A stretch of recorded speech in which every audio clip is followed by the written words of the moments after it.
खुशी के साथ प्रभु के वचन को सुनेंगे। Hallelujah, hallelujah, hallelujah, hallelujah. आज परमेश्वर के लोगों, जब पवित्र परमेश्वर ने इस बेटी मारिया के जीवन में एक उम्र की दराजगी की आशीष दी, और बाइबल के अंदर में अगर आप देखें तो परमेश्वर ने बेटियों के द्वारा भी बहुत बड़े काम किए हैं। आइए एक बेटी के जिक्र को आज हम देखते हैं, क्योंकि परमेश्वर सच्चा परमेश्वर है, जिंदा परमेश्वर है, और बाइबल में कहता है कि वो किसी का पक्षपात नहीं करता। तो आज मैं एक बेटी का जिक्र करता हूं और उसको पढ़ने के लिए दूसरा राजा 5 अध्याय निकालेंगे। पवित्र शास्त्र बाइबल में से पढ़ने के लिए दूसरे राजा की पुस्तक, उसका 5 अध्याय और 5 अध्याय के पहले पद से और उसके 4 पद तक। आराम के राजा का नाम नामान नामक सेनापति अपने स्वामी की दृष्टि में बड़ा प्रतिष्ठित पुरुष था, क्योंकि यहोवा ने उसके द्वारा अरामियों को विजय किया था। वो शूरवीर था परंतु कोढ़ी था।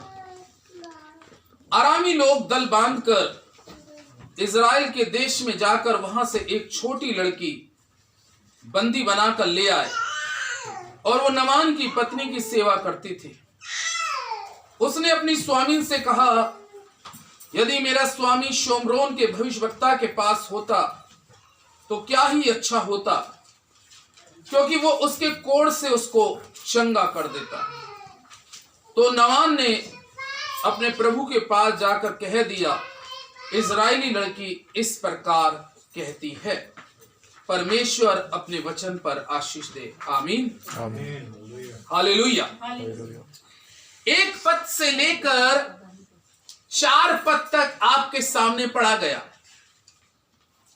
एक देश है, आराम देश का एक सेनापति है।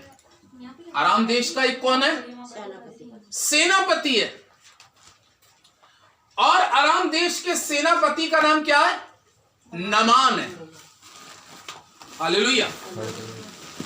इस सेनापति का नाम नामान है, और बाइबल इस प्रकार से कहती है कि ये एक बहुत बड़ा शक्तिशाली सामर्थी योद्धा है।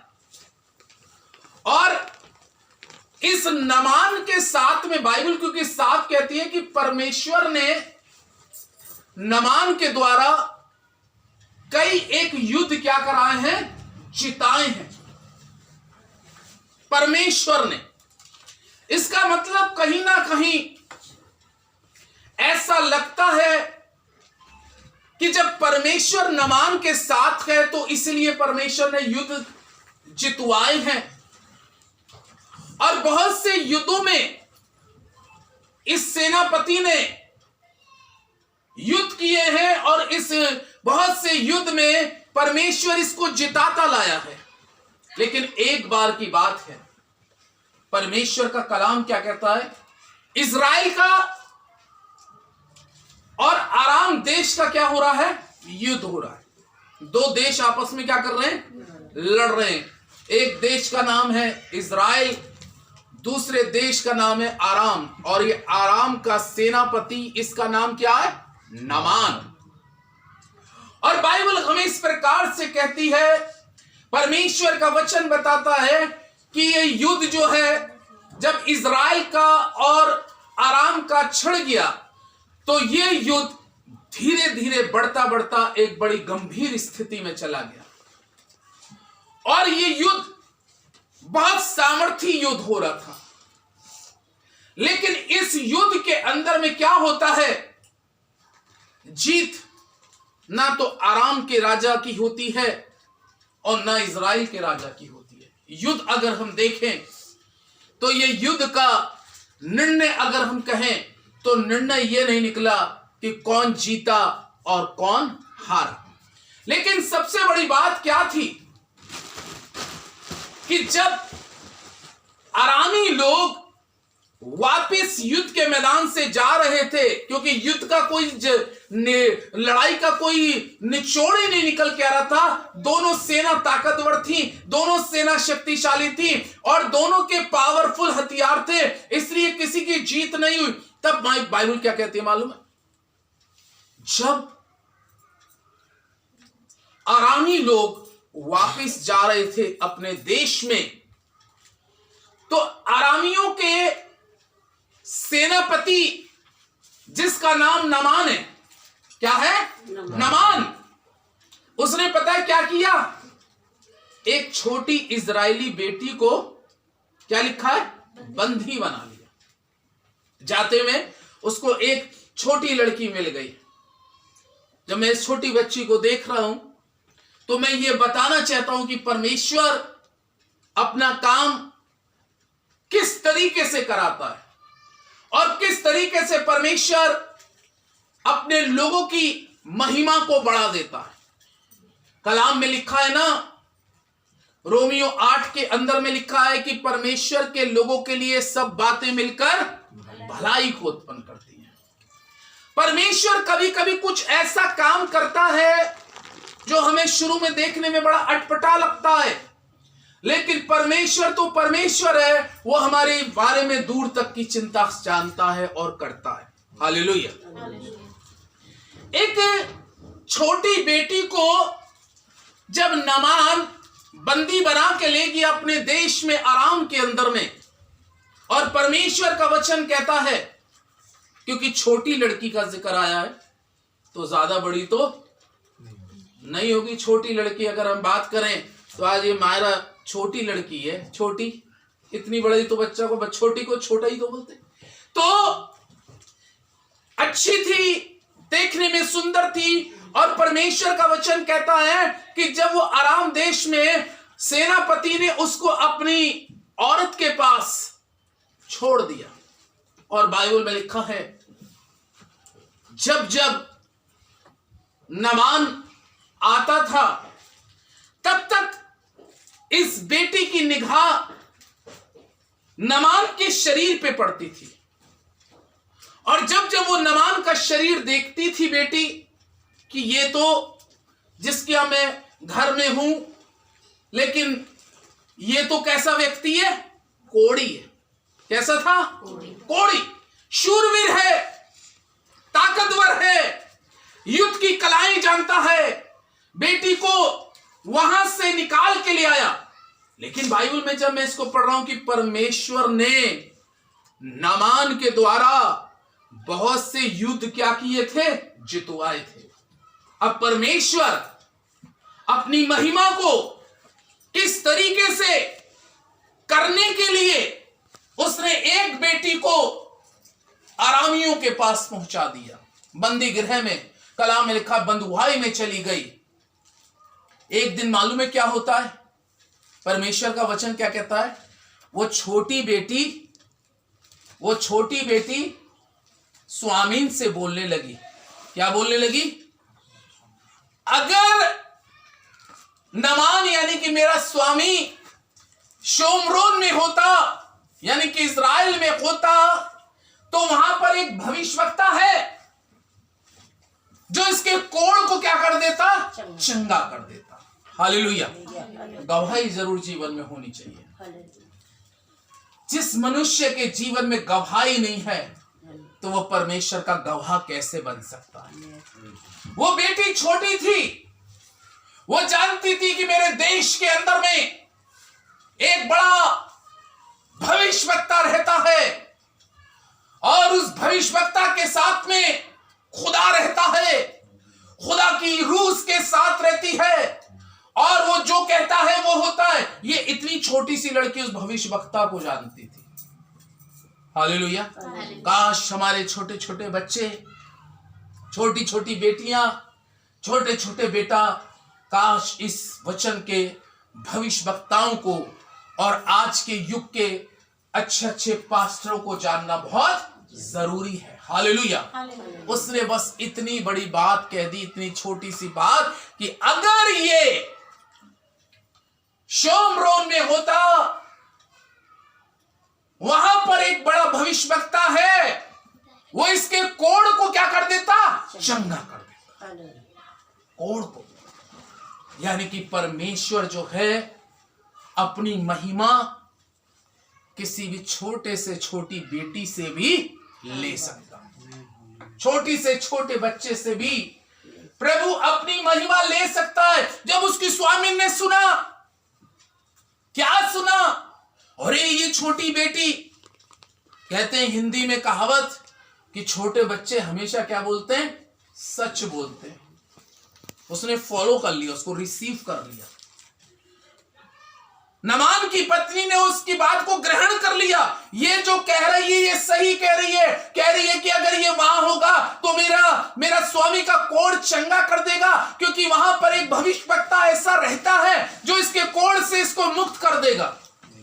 अब एक कोढ़ी को, एक पीड़ित को किसी ने रोशनी दिखा दी है, और रोशनी पहले किसको दिखाई गई है? नामान की पत्नी को रोशनी दिखा दी, चिराग जला दिया उसने रोशनी का। देख ले मेरा खुदा, वो छोटी बेटी बेशक छोटी है लेकिन कह रही है मैं जरूर छोटी हूं, लेकिन जिस परमेश्वर की मैं गवाही दे रही हूं वो बहुत बड़ा परमेश्वर है।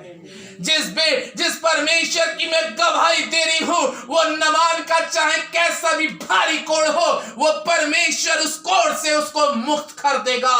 चला जाए नामान उस जगह में, शोमरोन में। ओ प्रभु के लोगों, परमेश्वर का वचन कहता है एक शाम के समय में नामान अपने घर में आ रहा था और उसकी पत्नी उसका इंतजार कर रही थी। और कलाम इस प्रकार से कहता है कि जब नामान आया तो वचन में लिखा है उसने नामान से एक बात कही। स्वामी, उस युग की औरतें अपने पति को क्या बोलती थी? स्वामी। जैसे सारा भी अब्राहम को क्या बोलती थी? स्वामी। और उसने नामान से कहा स्वामी। बोला क्या बात है? उसने कहा ये बेटी जिसको तू इज़राइल से बंदी बना के लाया है, ये कुछ बोल रही है। क्या बोल रही है?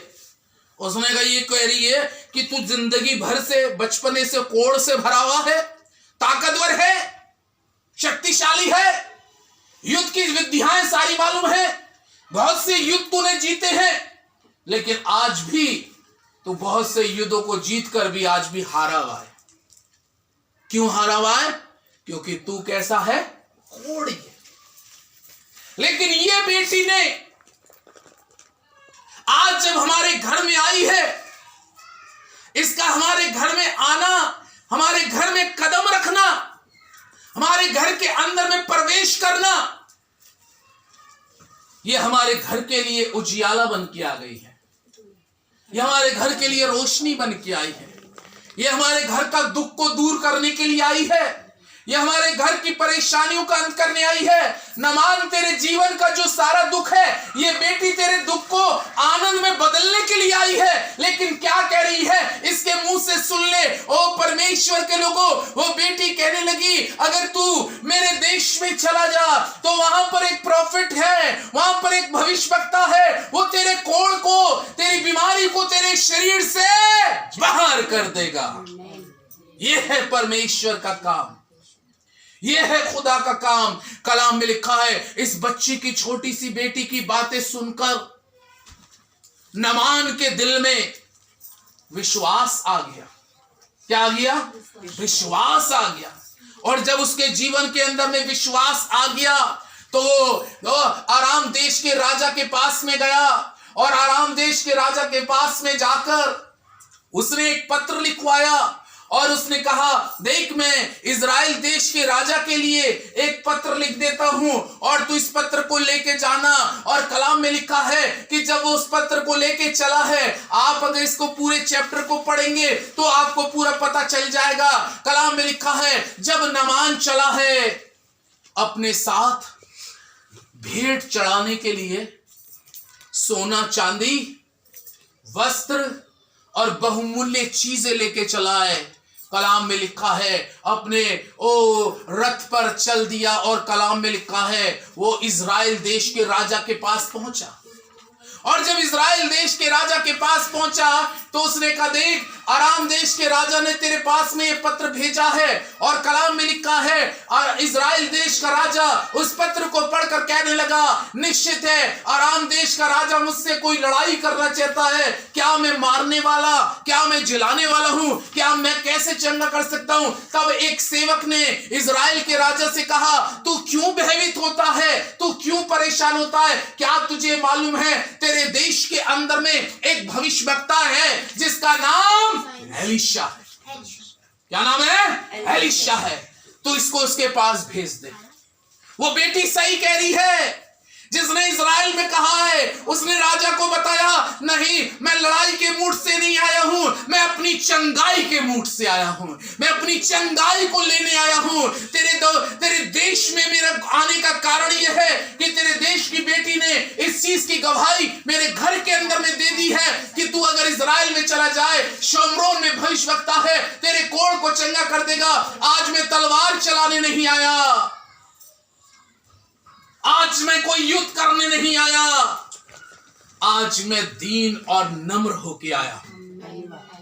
मैं दीन और नम्र होके आया हूं ताकि मैं अपनी चंगाई को, वो बेटी जो कह रही है उसको अपनी लाइफ में रिसीव कर सकूं। तब बाइबल में लिखा है जब राजा इजराइल का भयभीत होने लगा, घबराने लगा, तू युद्ध करने आने का नहीं, तब एक सेवक ने, कलाम इस प्रकार से कहता है, एक सेवक ने कहा, नहीं तू इसको एलीशा के पास भेज दे। किसके पास भेज दे? एलीशा के पास भेज दे। कलाम इस प्रकार से कहता है, अपने साथ बहुत कुछ लेके चला था। जब चल रहा था, रथ पे सवार होके जा रहा था, तो बहुत सी बातें उसके दिमाग में चल रही थी, बहुत सी बातें। क्या सोच रहा था? मैं नामान के पास, मैं एलीशा के पास जाऊंगा, एलीशा आएगा, दरवाजे के बाहर आएगा, मेरे कोढ़ पे हाथ रखेगा और अपने खुदा से क्या करेगा? दुआ करेगा। लेकिन बाइबल में लिखा है कि परमेश्वर ने एलीशा नबी से कह दिया, तू उसके पास मत जाना और ना उसकी सामग्री में से कुछ भी लेना, बल्कि अंदर से ही अपने सेवक गेहजी से कह देना, किससे कह दे कि यरदन में 7 बार डुबकी मार ले तो तेरा कोढ़ क्या हो जाएगा? चंगा हो जाएगा। कलाम में लिखा है, आकर एलीशा के दरबार पे आके खड़ा हो गया दरवाजे पर, और खुदा की रूह एलीशा से बात कर रही है। खुदा कह रहा है, मेरा प्रचार आराम में पहुंच गया। मैंने जिस उपदेश से उस छोटी बेटी को पहुंचाया था, मेरा उद्देश्य आज नामान के जीवन में और आराम के जीवन में और आप दोनों देशों के जीवन में पूरा होने जा रहा है। हालेलुया।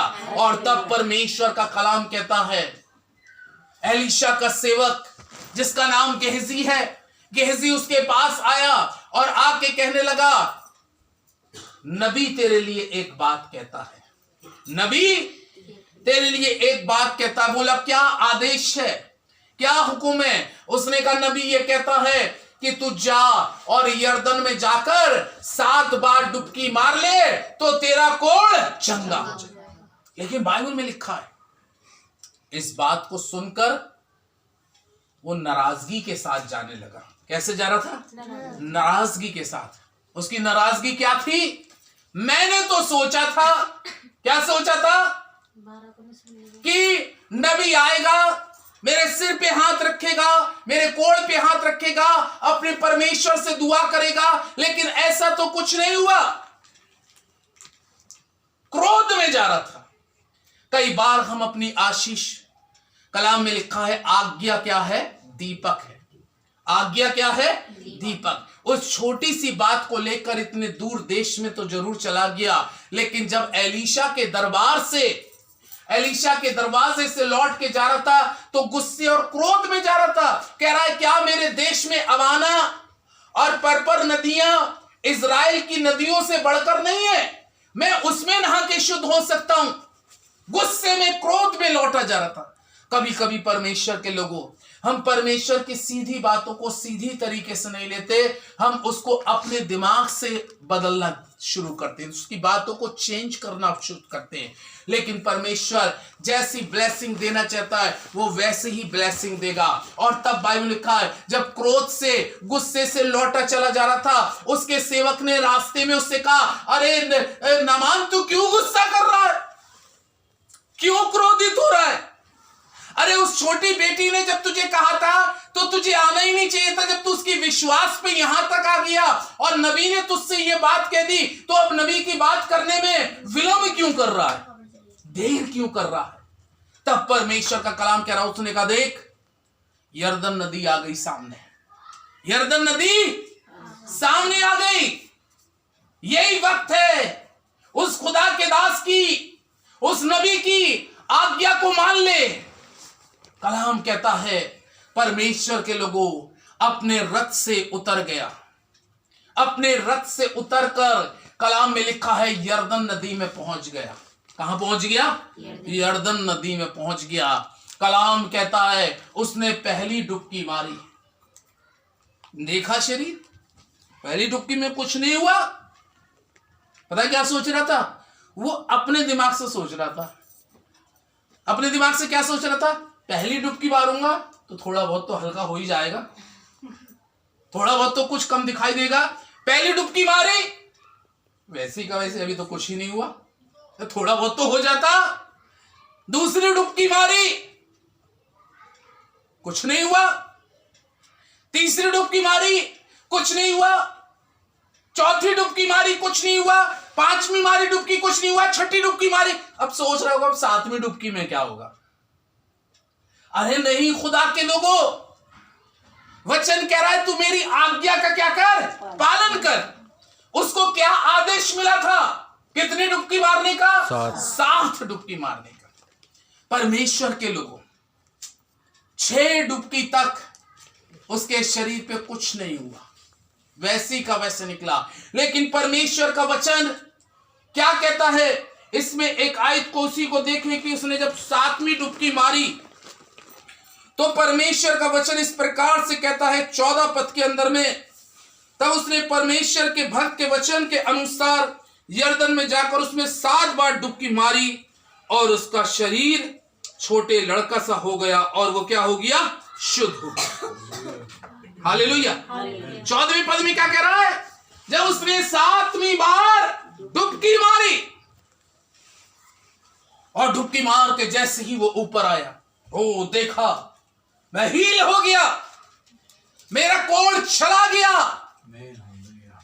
मेरे ऊपर में जो धब्बा लगा था कोढ़ का, पाप का, अशुद्धता का, वो खत्म हो गया। ये कैसे हो गया? कैसे उसको चंगाई मिल गई? कैसे उसके जीवन में बदलाव आ गया? परमेश्वर के लोगों, वो चंगा हो गया और अपने परमेश्वर की बड़ाई करने लगा। कह रहा धन्य है मेरे घर के अंदर में बेटी आना, धन्य है मेरे घर के अंदर में इज़राइल की बेटी आ गई और उसने मेरे बीमारी को, मेरे पापों को मेरे शरीर से दूर कर दिया। हालेलुया। वो बड़ाई करने लगा, प्रशंसा करने लगा, उसकी सिताइश करने लगा। ओ परमेश्वर के लोगों, अगर इस चंगाई के अंदर में देखें तो इस चंगाई में सबसे बड़ा रोल किसका था? उस छोटी बेटी का। क्योंकि परमेश्वर का कलाम कहता है जो कल्पनाएं मैं तुम्हारे विषय करता हूं वो मैं जानता हूं, वो हानि की नहीं वरन कुशल की है। क्योंकि परमेश्वर अपने वचन को उस बेटी के माध्यम से आरामियों के पास में भेजना चाहता था। और इतना ही नहीं हुआ, मालूम है, हमेशा अरामियों का और इजराइलियों का युद्ध होता रहता था। लेकिन उस चंगाई के बाद में एक बड़ी गवाही और क्या हो गई कि उन दोनों देशों में जो अक्सर युद्ध होता रहता था, नामान की कोढ़ की चंगाई के बाद में उन दोनों राजाओं में आपस में क्या हो गया? मेल हो गया, सुलह हो गया। हालेलुया। दोनों एक साथ बोल के आपस में बैठे, डिस्कशन किया, आज के बाद में हम तुमसे कभी लड़ाई नहीं करेंगे, ना तुम हमसे लड़ाई करोगे, क्योंकि जिस परमेश्वर ने हमारे देश में हमारे बड़े सेनापति को चंगा किया, वो परमेश्वर जो तुम्हारा है, आज से वही परमेश्वर हमारा है। वो परमेश्वर जिसने वो बेटी इज़राइल से हमारे घर में दी, वो बेटी परमेश्वर की थी और आज भी वो परमेश्वर की है। और वो बेटी इज़राइल की थी, जैसे वो आज हमारे देश में हमारी बेटी है। हालेलुया। क्यों? क्योंकि उसने हमारे लिए ये गवाही देकर हमें हमारी बीमारी से मुक्त कर दिया। ये है परमेश्वर का वचन खुदा के लोगों, क्योंकि परमेश्वर बेटियों को भी इस्तेमाल करना जानता है। कभी ना सोचिएगा कि मेरे पास में बेटी है, 2 बेटी है। फिलिप्पुस की तो बाइबल में लिखा है 4 बेटियां थी। कितनी बेटियां? 4 बेटियां थी। और चारों कौन थी मालूम है? भविष्यवक्तिन, भविष्यवाणियां करती थी। परमेश्वर ने प्रोफेसी करने का वरदान पौलुस कलाम में लिखा है, फिलिप्पुस की बेटियों को दिया। चारों के चारों भविष्यवक्तिन थी। ये बेटी वहां पे गवाही देकर नमान की कोढ़ के लिए चंगाई का कारण बनी। काश ये बेटी वो काम जो इज़राइल की बेटी ने किया, ये अपनी जिंदगी में वो काम करे जिससे प्रभु को महिमा मिले। खुदा इस वचन पर आशीष दे। आमीन। दुआ करें। हमारे जीवित महान सामर्थी अद्भुतकारी परमेश्वर, राजाओं के राजा, प्रभुओं के प्रभु, हम बहुत ही दीनता नम्रता के साथ तेरे पवित्र चरणों में आते हैं।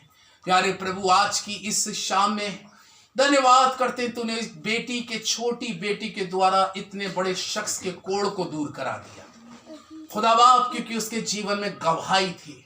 आज हमारे जीवन में गवाहियों का होना बहुत जरूरी है प्रभु। महत्व ये नहीं है कि हम बंधुआई में हैं, महत्व ये नहीं है कि हम गरीबी में हैं, महत्व ये नहीं है कि हम जेल खाने में हैं, महत्व ये है कि हमारे जीवन में गवाही है या नहीं। अगर हमारे जीवन में गवाही है तो हम आशीष का कारण बनेंगे। प्यारे प्रभु, एक बार फिर से इस बेटी मायरा को मैं पिता, पुत्र, पवित्र आत्मा के नाम से ब्लेस करता हूँ। परिवार को आशीष करता हूँ। इसको आशीष कर, इसकी आयु को बढ़ा और इसको हर पैमाने में बरकत दे। परिवार के बड़े से बच्चे तक पर तेरा अनुग्रह और तेरी दया मांगते हुए इस दुआ को यीशु के नाम से मांगता हूँ। आमीन।